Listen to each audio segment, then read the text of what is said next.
Hello friends, and welcome to yet another video from my series Quick Thoughts On, in which I always talk about different stories from the rich Star Trek universe. Last week, the next episode of Star Trek Lower Decks premiered on CBS All Access. It was called Crisis Point, and these are my honest opinions about it. This episode kills my enjoyment of the previous one. It's not bad, it's just, well, I'll get to it. Even the first scene is... ouch. It starts with Mariner and some locals pulling down a statue.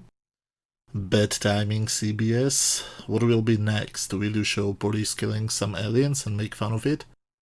So Mariner has just broken several Federation laws, including the Prime Directive, and she expects that her mother, the captain, will thank her.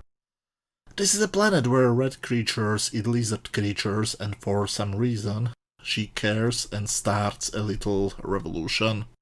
Her mother is of course angry and sends her to therapy. The therapist is a giant green bird. Is it a reference to Family Guy? Or are they trying to tell us that the doctor is a cock? So she is angry and goes to holodeck to join the others. She interrupts Brad Boimler, who has created a perfect replica of every crew member and the ship itself, and she instead reprograms it to a movie. And we get the only part of the story which has at least some funny bits in it.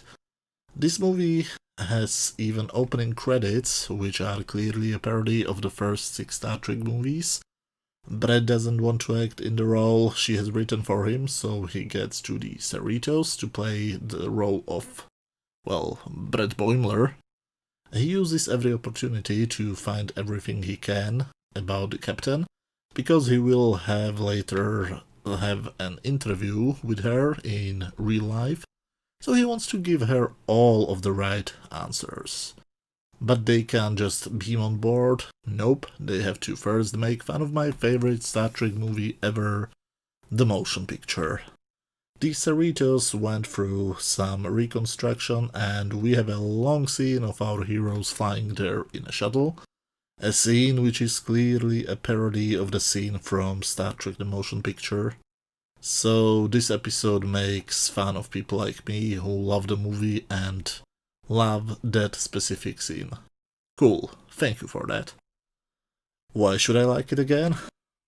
Anyway, as soon as they get back to ship and start their mission, they meet a pirate ship commanded by Vindicta, who is of course played by Mariner and her henchmen, or hench people, or whatever the politically correct term is.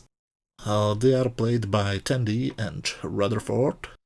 They have decided to board the Cerritos, and this is where the episode loses me completely.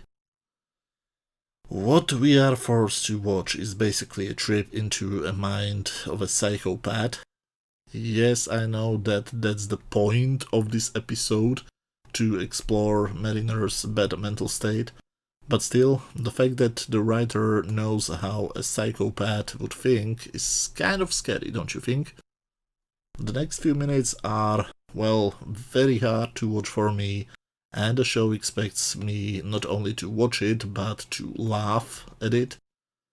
You know, I have said several times that I liked the first few seasons of Family Guy, but you know what I didn't like? The parts in which Stewie was trying to kill his mother. I don't want to watch that crap. This is sick. And you expect me to laugh at it. What's wrong with you? So the next few minutes are shots of Mariner murdering her crewmates and behaving like a total psychopath. Rutherford leaves her first and actually switches sides. Later, when the ship is about to explode, he saves the crew together with the chief engineer, Billups, I think. The second person who leaves her is Tandy. She gets offended by the fact that Mariner always says that the Orions are pirates, and tells her one of the very few funny lines of this episode. She tells her that some Orion families have stopped being pirates 5 years ago. So Mariner has to murder more people to get to the captain, who she wants to kill.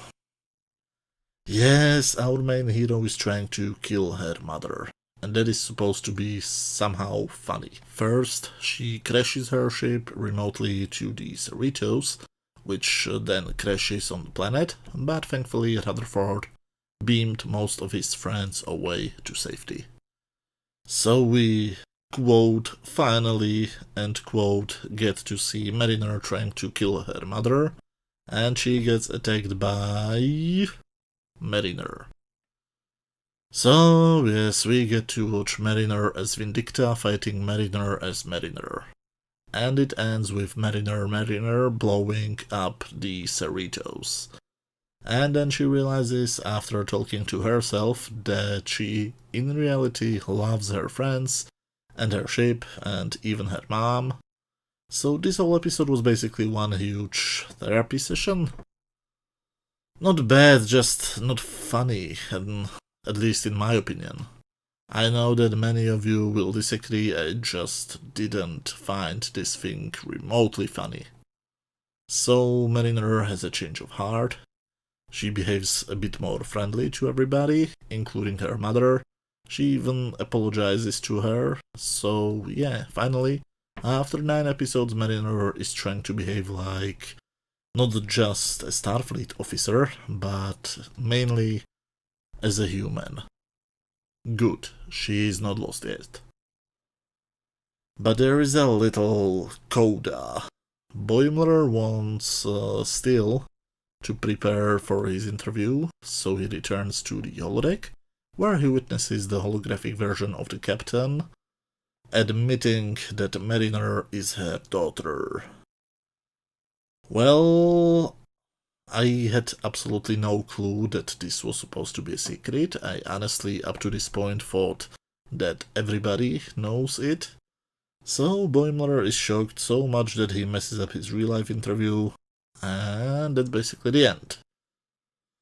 So, this episode is a pretty good psychological study of a crazy person. It is also an okay Star Trek story.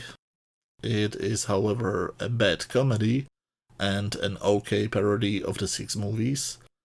And as a Lower Decks story, it's just average. Again, in my opinion, on my standard scale from 0 to 10, where 0 is complete garbage, 10 is a masterpiece, and 5 is just average, I would give this episode exactly that, a 5 out of 10.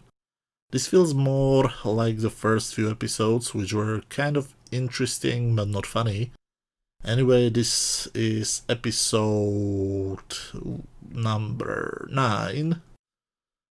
Number 9 out of 10. Which means that we have also already seen the final episode, which I'm pretty sure most of you have already seen too when this video will go up.